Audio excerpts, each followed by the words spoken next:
देखिए नया टॉपिक है आपका गुणनखंडों की संख्या, नंबर ऑफ फैक्टर्स। या फिर ऐसे कह सकते हो भाजकों की संख्या। भाजक तो समझते हो ना, यानी किसी संख्या में जिसका भाग दिया जाता है वो क्या होता है, भाजक। किसी एक भाग के क्वेश्चन में जिस संख्या का भाग दिया जाता है वो भाजक होता है, जिसमें दिया जाता है वो भाज्य होता है ना। और जितने बार जाता है वो भागफल होता है, और उसके बाद में जो बचता है वो क्या होता है ना। गुणनखंडों की संख्या कह लो या भाजकों की संख्या कह लो। भाजकों की संख्या जैसे मान लो कि कोई संख्या है 6, है ना, और 6 में हमसे पूछे कि भाजकों की संख्या बताओ या नंबर ऑफ फैक्टर्स गुणनखंडों की संख्या बताओ, तो हमें ये बताना है कि 6 में कौन कौन सी संख्या का भाग जाएगा। ठीक है, जैसे देखो अगर 6 में भाग दें तो 1 का तो सब में जाता ही है, किसका जाएगा, 2 का, 3 का और 6। यानी कितनी संख्याओं का भाग जा सकता है, 4 का जा सकता है। ठीक है ना, तो देखो इसमें कितनी संख्याओं का भाग गया, 4 का, यानी नंबर ऑफ फैक्टर कितने आए, 4। ठीक, समझो थोड़ा सा।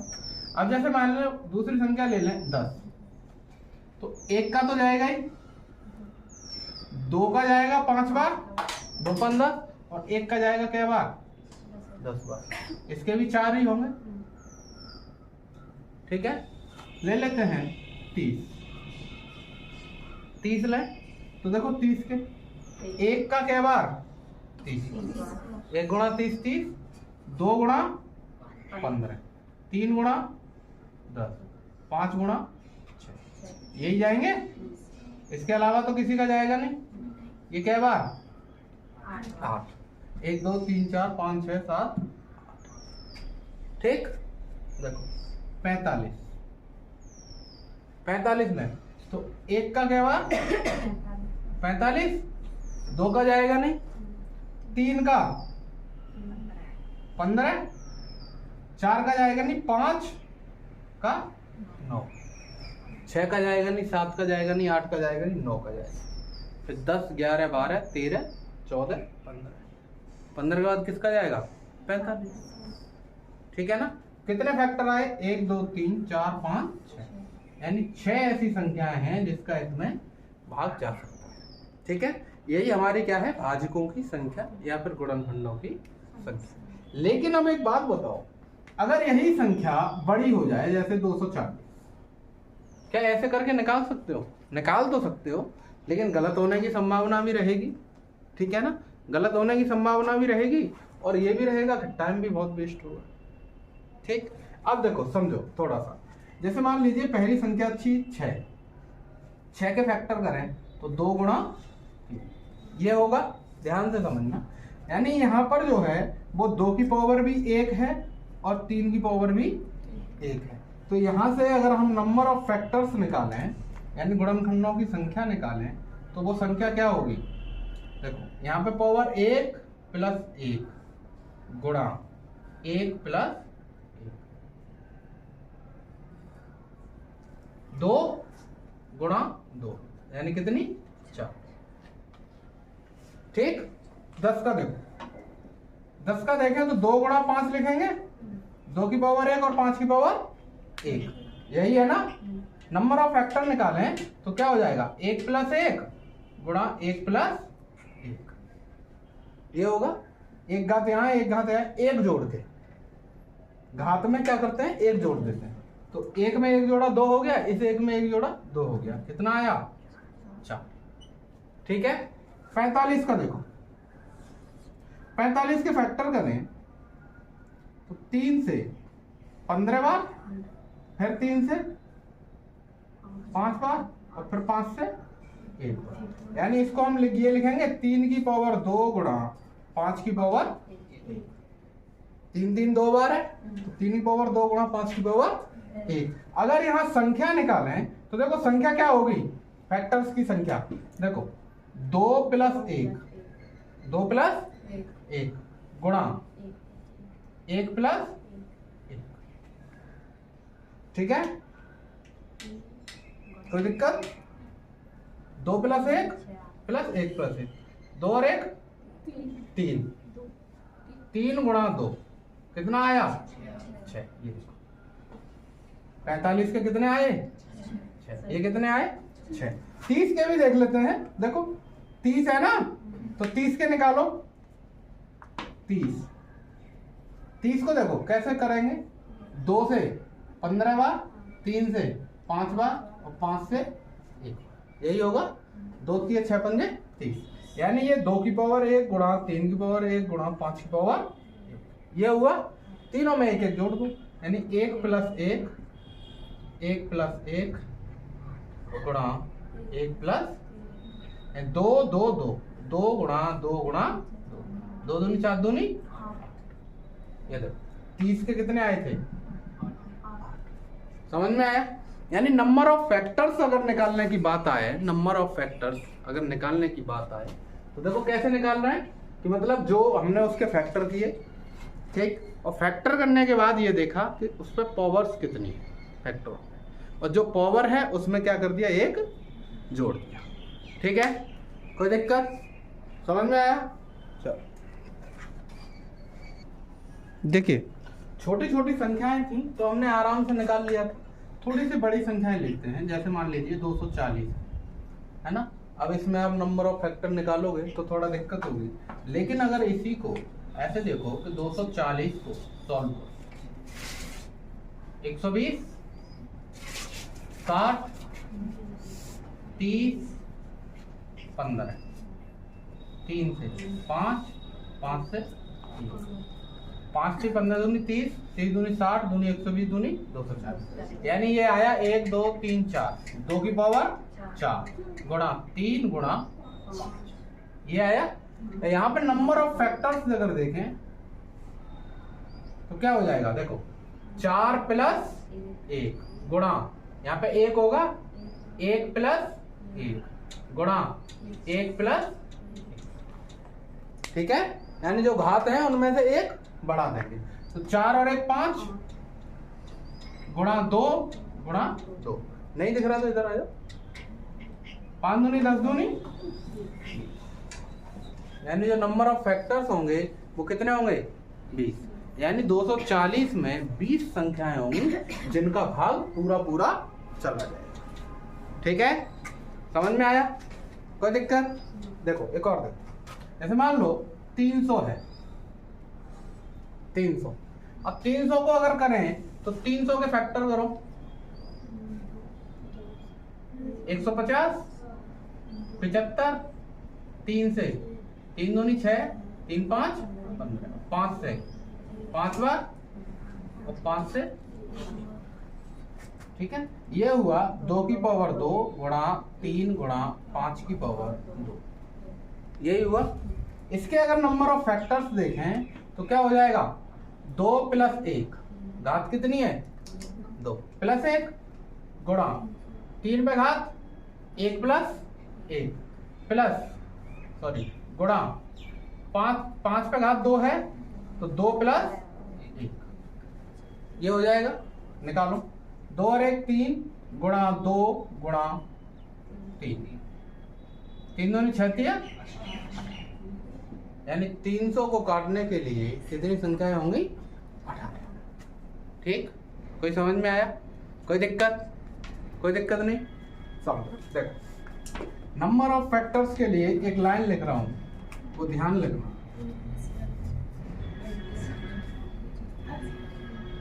देखो ये है, अगर a की पावर x गुणा b की पावर y गुणा c की पावर z, ये आई कोई संख्या। अगर इस टाइप से संख्या है, ये है ना, तो नंबर ऑफ फैक्टर्स क्या होंगे, नंबर ऑफ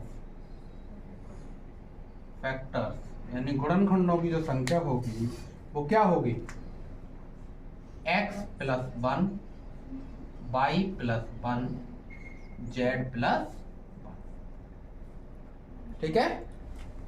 x प्लस 1 गुणा y प्लस 1 गुणा z प्लस 1, समझ में आया, कोई दिक्कत। देखो जैसे इस टाइप का ही तो बना लिया हमने, इसको तोड़ के 2 की पावर 4 3 की पावर 1 5 की पावर 1, a की पावर x b की पावर y z की पावर वो c की पावर z, ये आ गया। अगर इसमें नंबर ऑफ फैक्टर्स देखने हैं तो जो पावर है उसमें एक जोड़ के क्या कर देंगे, गुणा। जैसे यहाँ x पावर है तो x प्लस 1, या बाई पावर है तो बाई प्लस 1, और यहाँ जेड पावर है तो जेड प्लस 1। ये हमारे क्या हो जाएंगे, नंबर ऑफ फैक्टर्स। ठीक, चलिए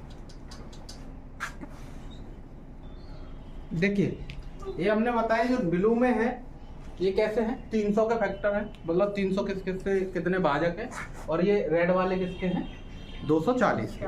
ठीक है, अब देखिए ये तो थी टोटल नंबर ऑफ फैक्टर्स। ठीक है, अब यहीं पर बात करते हैं कि सम की, सम गुणनखंडों की संख्या।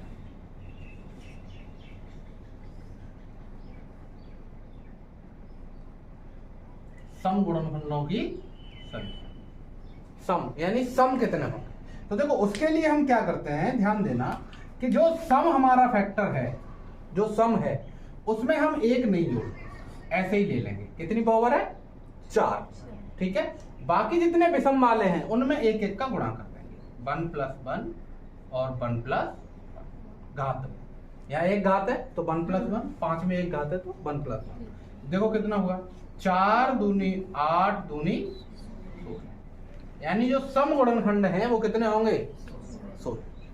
समझ में आया, यानी जो सम नंबर पे जो पावर है उसमें हम एक नहीं जोड़ेंगे, और जो विषम नंबर पावर है उनमें एक एक जोड़ के क्या कर देंगे, गुणा। ठीक है, समझ में आया।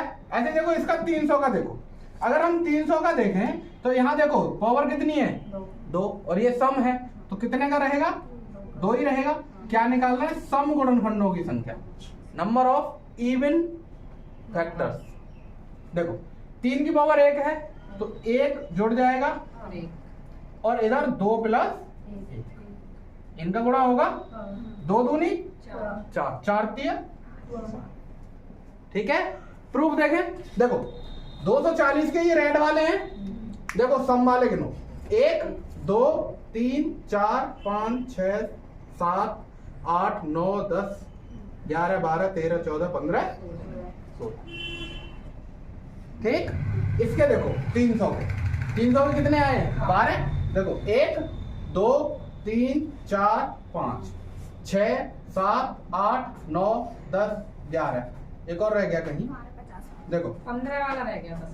देखो 1 2 3 4 5 6 7 8 9 10 11 12। ठीक है, 12 हो गए ना। देखो ये जो 300 है इसके सम वाले कितने आए फैक्टर, 12। गिनो, देखो 1 2 3 4 5 6 7 8 9 10 11 12, कितने आए, 12। ठीक है ना, समझ में आया, कोई दिक्कत।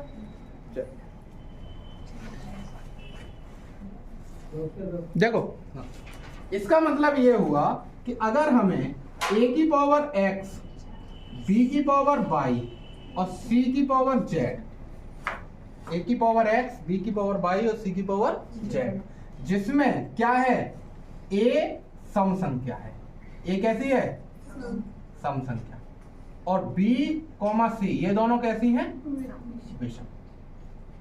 ये दोनों कैसी हैं, विषम। तो जो नंबर ऑफ फैक्टर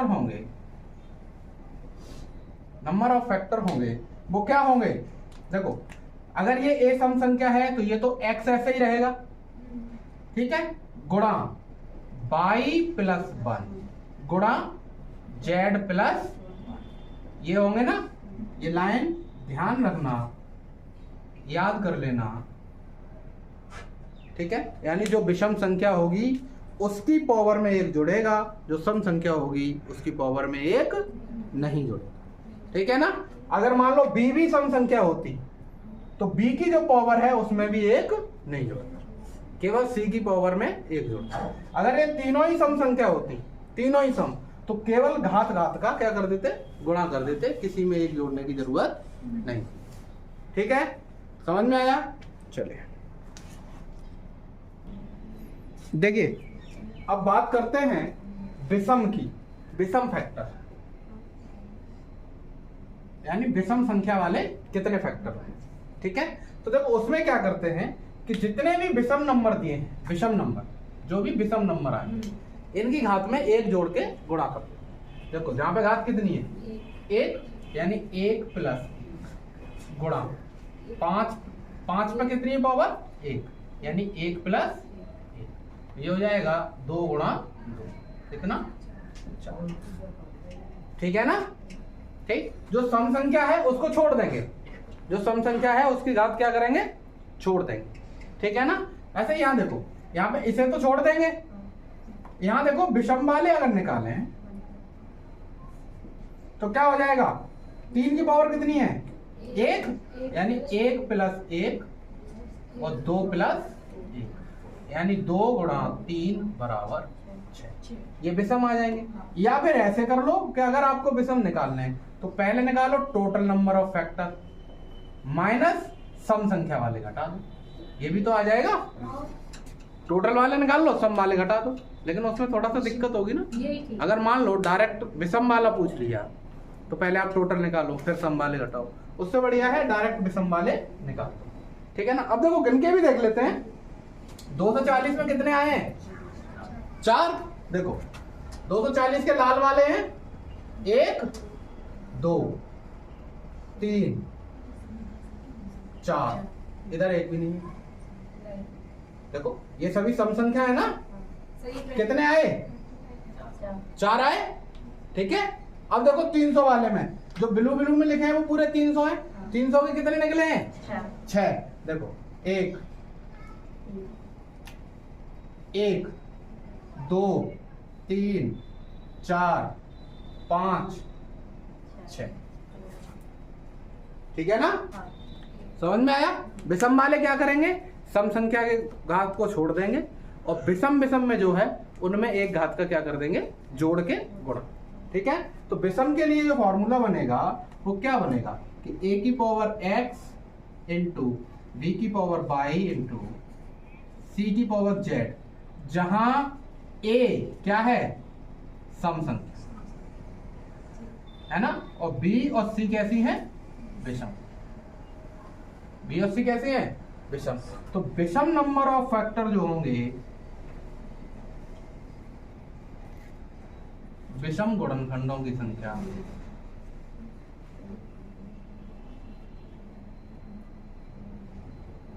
विषम गुणनखंडों की जो संख्या आएगी वो क्या आ जाएगी, y प्लस 1 और z प्लस, इन दोनों क्या हो गया गुण।